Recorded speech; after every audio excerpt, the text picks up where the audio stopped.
Hi, I'm Amber from the University of Utah Writing Center, and today we're going to talk about pre-writing.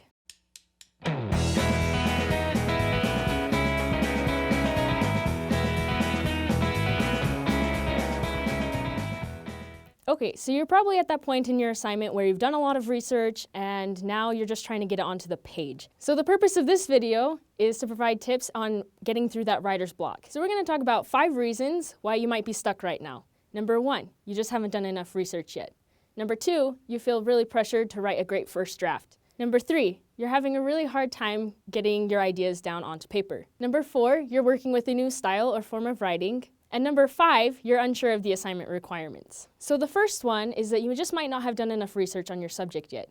You, as the writer of your paper, need to be the expert. If you really want to write a great paper, you have to do a lot of research. There are no shortcuts. For example, if you're writing a research paper, do sufficient research that you have enough evidence to support your claim. If you're analyzing a text, make sure you've read the text enough times that you understand the argument the author is making. So the second reason you might be stuck is your rough draft. If you feel pressure to write an awesome first draft, it's time to get over that. Really great writers don't need to write awesome first drafts. They need to write awesome final drafts. And the difference is how much work you put into getting from this rough draft that's absolute garbage to the awesome final draft. And I would guess one of the biggest reasons we procrastinate papers in the first place is the pressure to write an awesome final draft. So just don't make writing harder than it has to be. Just get something down. It doesn't matter how bad it is. Nobody will see it. You don't have to turn it in. Just write something. So the third thing is just getting your ideas down onto the page and maybe the organization or the connections between ideas or formulating your argument. Some of these ideas that I'm going to be presenting came from an outside source, in which case those citations will appear on the screen in MLA format. The first method we want to talk about is brainstorming. That might sound a little bit cliche, but the purpose of this type of brainstorming is to get beyond your first surface level ideas to get to something deeper and something that might actually be worth writing about. Now, this suggestion came from the Kennedy and Joy book Literature, and they suggest to give yourself a time limit, like 10 or 15 minutes, in which you sit down and you just start listing all of the things that are related to your topic. Any thoughts that are occurring to you, just start listing them. The key here is you have to go for the full amount of time, the full 10 or 15 minutes, even if you run out of things to say. The benefit from this is getting you beyond those first ideas into ideas that get at something at a deeper level. And being forced to write past your comfort zone will help you get there. So the second method we want to touch on is called clustering.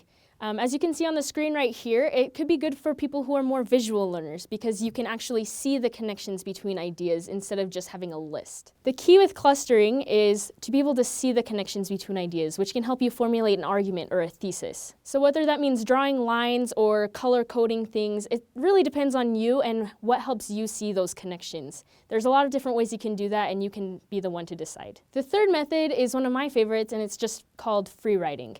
And free writing is similar to just writing your first draft, but you can include anything you want, including your own thoughts, how you feel about the paper, how you feel about the topic, questions. It really doesn't matter. The point is that you just write for the full length of the 10 or 15 minutes that you're doing it so that you can see kind of the stream of consciousness of your thoughts, and you can find pieces of your argument within that stream of consciousness. And in free writing, don't worry about spelling or grammar or anything. It doesn't even have to be complete sentences. The point is just getting your ideas down on the paper. So now back to the fourth reason that you might be stuck in the pre-writing stage. This one is that you might have encountered a new form or style of writing, and you're kind of intimidated by that. Maybe you're used to business writing, but now you're being asked to write a literature analysis. So in this case, maybe doing a little bit of research about that style will be helpful. Maybe you have course materials, or you can ask your professor. But you don't have to be intimidated by it. Just learn the conventions and you'll feel more comfortable. The fifth reason you might be stuck is that you're just kind of unsure of what the assignment's asking you to do.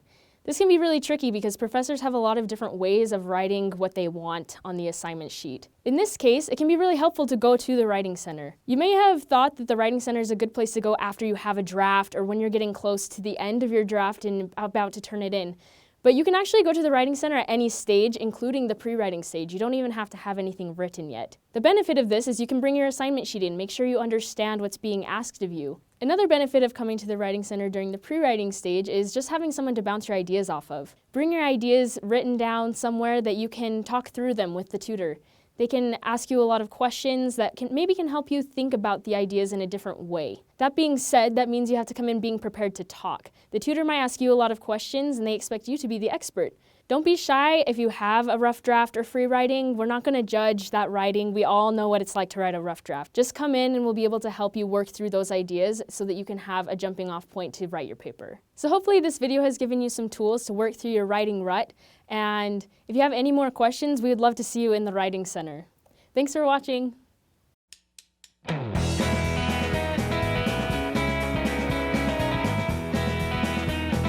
So if you'd like to schedule an appointment in the Writing Center, go ahead and click this link right here. If you want more writing tutorials online, then click this link right here.